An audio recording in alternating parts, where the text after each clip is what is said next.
जय श्री राम मित्रों और सभी राम भक्तों को बहुत बहुत साधुवाद। 496 वर्ष के लंबे इंतज़ार के बाद अब वो घड़ी आ गई है जिसका पूरे भारतवासियों को इंतज़ार था।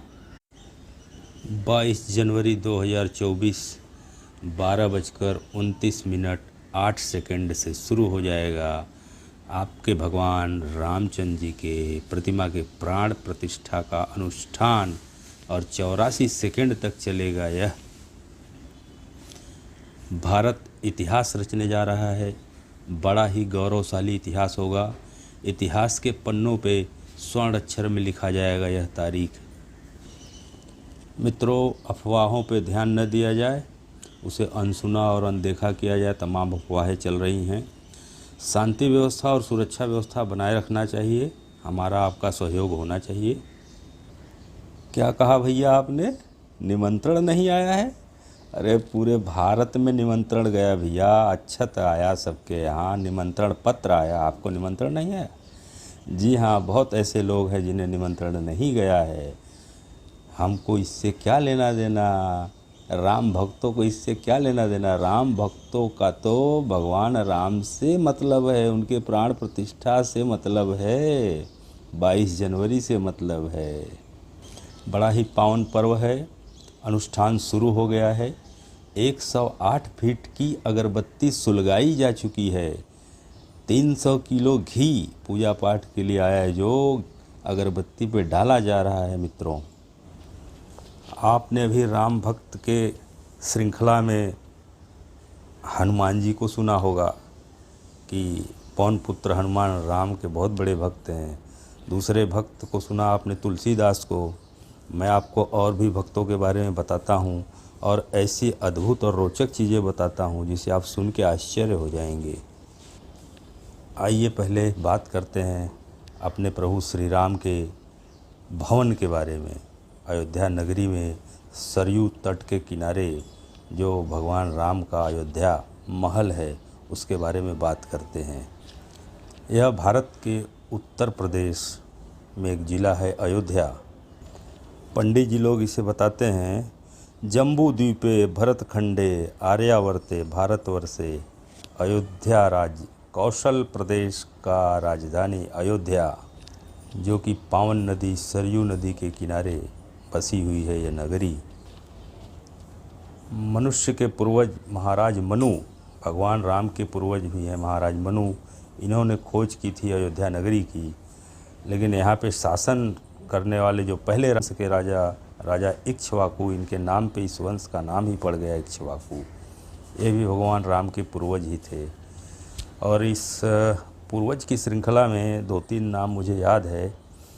एक थे महाराजा हरिश्चंद्र, सत्यवादी राजा हरिश्चंद्र जिसे आप लोग सब लोग जानते हैं। एक थे सगर, महाराज सगर, जिनके 60,000 पुत्र हुआ करते थे। कपिल मुनि ऋषि श्राप दिए, सारे लोग जल के भस्म हो गए। फिर उसके बाद इनके वंशज में एक आए महाराज भगीरथ। महाराज भगीरथ जो 1000 वर्ष तपस्या किए एक पैर पे खड़ा होकर हिमालय पर्वत पे, सिर्फ इसलिए कि गंगा को अवतरित किया जाए और इनके जो पूर्वज जल के भस्म हुए थे इनका तारण किया जाए, इनका उद्धार किया जाए। और उन्होंने गंगा को अवतरित किया और भगवान के जटा में, भगवान शिव के जटा में अवतरित किया। भगवान शिव ने इन्हें धरती पर भेजा। ऋषिकेश पे धरती पे सबसे पहले उतरी थी माँ गंगा। चलिए ठीक है, इस कहानी को रोक के आगे बढ़ते हैं। इसके बाद इनके पूर्वज रहे रघु, महाराजा रघु, इन्हीं के नाम पे रघुवंश नाम रखा गया। बड़ा तेजस्वी और बड़ा प्रतापी राजा थे रघु महाराज। इसीलिए भगवान राम को रघुनंदन भी कहा जाता है। इस कुल को रघुवंश कहा जाता है, रघुकुल कहा जाता है उनके नाम की वजह से। इसके बाद एक इनके वंशज हुए अज, और उसके बाद महाराज दशरथ, और महाराज दशरथ के बाद अपने राम लला भगवान रामचंद्र जी पैदा हुए, राघव जी। राघव जी जिस महल में पैदा हुए थे, वाल्मीकि जी अपने रामायण में उसे लिखते हैं कि वो स्वर्ग से भी ज़्यादा सुंदर रहा। स्वर्ग की सुंदरता फीकी पड़ जाती है महाराजा रामचंद्र जी के अयोध्या नगरी के सामने। और आज की भी अयोध्या जो है वो कम नहीं है। मुझे तो लगता है कि काफ़ी सुंदर बना है। तमाम राम भक्त जिन्हें हम नहीं जानते, अनजान गुमनाम हैं, तमाम लोगों ने बहुत बड़े बड़े दान दिए हैं और उनके त्याग, तपस्या और बलिदान दिए। कितने लोगों ने अपने प्राणों की आहुति दी, जिसके दम पे आज इतने लंबे सालों के बाद 22 जनवरी को भगवान अपने अयोध्या नगरी के गर्भगृह में अवतरित होंगे। कितने हर्षोल्लास और आनंद की बात है।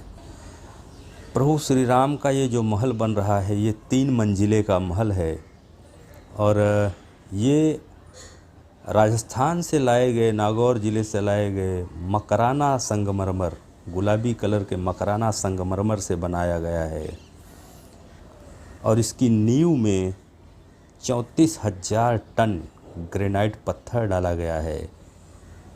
एक एक पत्थर 2-2 टन के हैं। 17,000 पत्थर नींव में भरे गए हैं, 2-2 टन के पत्थर। नागर शैली में मंदिर का निर्माण किया जा रहा है। जिसके शिल्पकार हैं मूर्तिकला के विशेषज्ञ, शिल्प विशेषज्ञ, नक्काशीदार कला जिसे कहते हैं नागर शैली, नक्काशी काट के मूर्तियों पे और मंदिर के दीवारों पे बनाया जाता है। बड़ा अद्भुत, उसे बता के इसे वर्णन नहीं किया जा सकता है, कम पड़ जाएगा। पूरे भारत से 5 लाख गांव से ईंट लाकर इकट्ठा किया गया था भगवान राम के मंदिर के लिए। 5 लाख गांव के लोगों ने ईंटों का दान दिया था, जो सारे ईंटों का इस्तेमाल किया जाएगा इस मंदिर में। नेपाल की गंडकी नदी से शालिग्राम पत्थर, श्यामल रंग का शालिग्राम का पत्थर, 40 टन वजन का पत्थर, 6 लाख साल पुराना आयु इस पत्थर का बताया जा रहा है, लाया गया है, जिससे भगवान राम की प्रतिमा बनेगी। बनेगी नहीं, बन चुकी है। प्राण प्रतिष्ठा होने जा रहा है। बालक रूप में भगवान राम की प्रतिमा रहेगी, जो गर्भगृह में विराजमान होंगे। भगवान राम बड़े ही सुंदर, बड़े ही मनोरम दिखेंगे। प्रतिमा की ऊंचाई 51 इंच बताई गई है और माता सीता की भी प्रतिमा रहेगी साथ में। 25,000 हवन कुंड लाए गए हैं, जिससे अनुष्ठान चालू हो गया है। अनुष्ठान वहाँ कार्यक्रम शुरू हो गया है। रामेश्वरम से अष्ट धातु का बनाया हुआ घंटा आया है, लगभग 615 किलो वजन का। बताया जाता है कि इसको बजाने के बाद इसकी ध्वनि 10 किलोमीटर तक सुनाई देगी और ओम शब्द का उच्चारण निकलेगा इस घंटे से।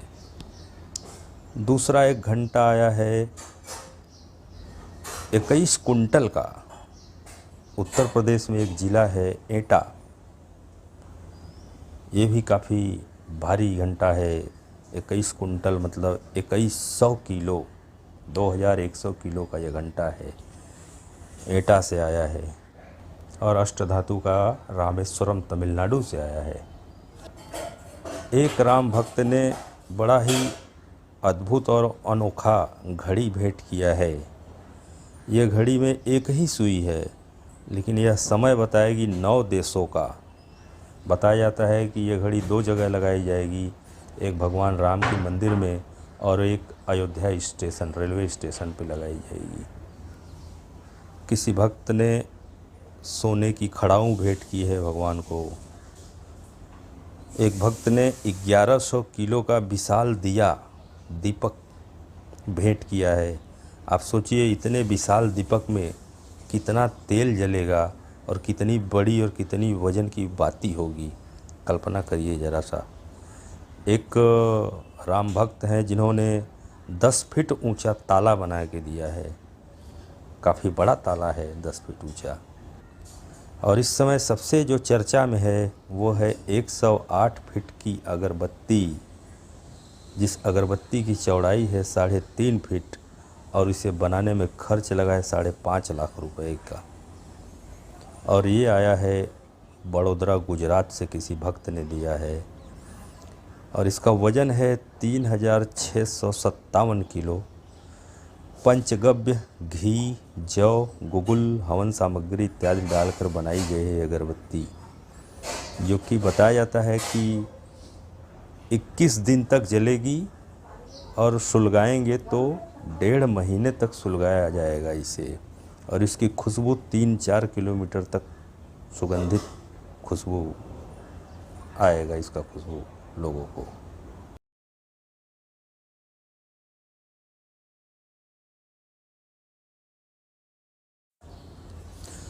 राम भक्तों के इस भेंट के श्रृंखला में अहमदाबाद से भगवान श्री राम के मंदिर के शिखर पे जो पताका फहराया जाता है, जिसे धर्म ध्वज कहा जाता है, वो भी अयोध्या मंदिर में पहुंच चुका है, जिसका वज़न 5.5 टन बताया जा रहा है और जिसकी लंबाई है 44 फीट। ये पूरे पीतल का बनाया हुआ ध्वज दंड है और बड़ा ही अनूठा ध्वज दंड। साथ में और भी इसके छोटे छोटे और भी दंड हैं, लेकिन ये जो शिखर का ध्वज दंड है भगवान राम के मंदिर के, जिसमें पताका फहराया जाएगा, वो 44 फीट का है, 5.5 टन का अकेले ही। बड़ा अद्भुत है। आइए बात करते हैं इस 3 मंजिले महल की।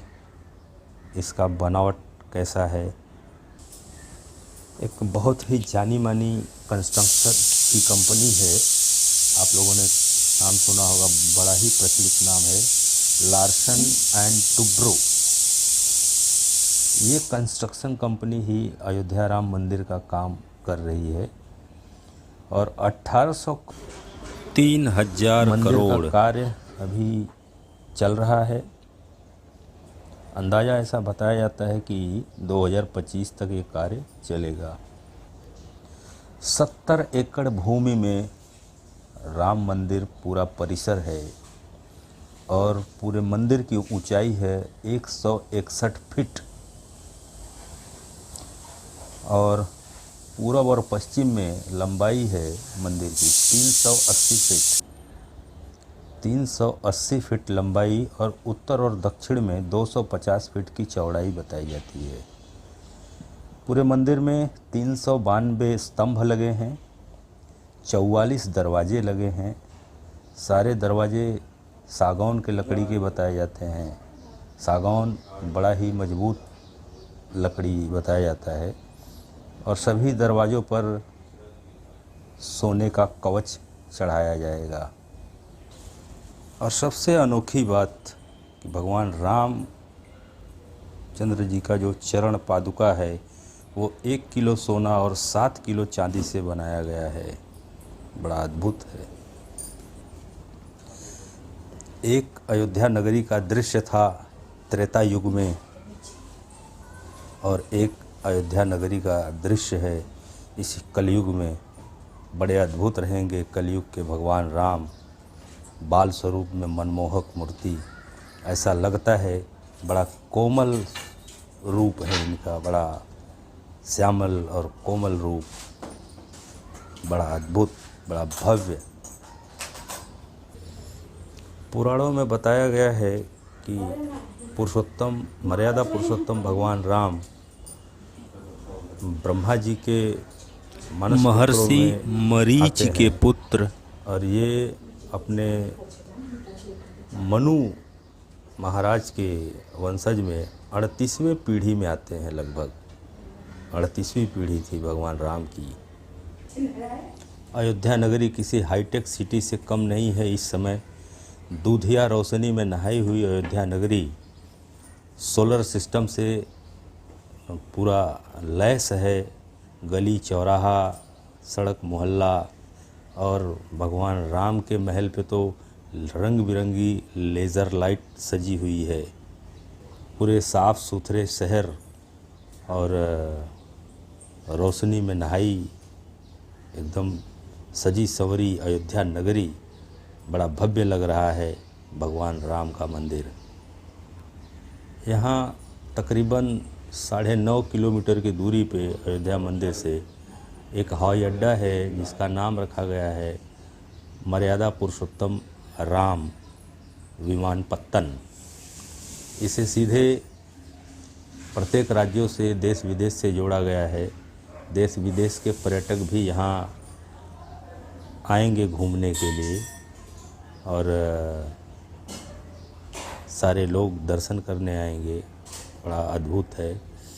राम मंदिर से 5.5 किलोमीटर की दूरी पे अयोध्या स्टेशन है, रेलवे स्टेशन, जहाँ से आसानी से rickshaw, motor rickshaw, auto rickshaw पकड़ के मंदिर तक आया जा सकता है।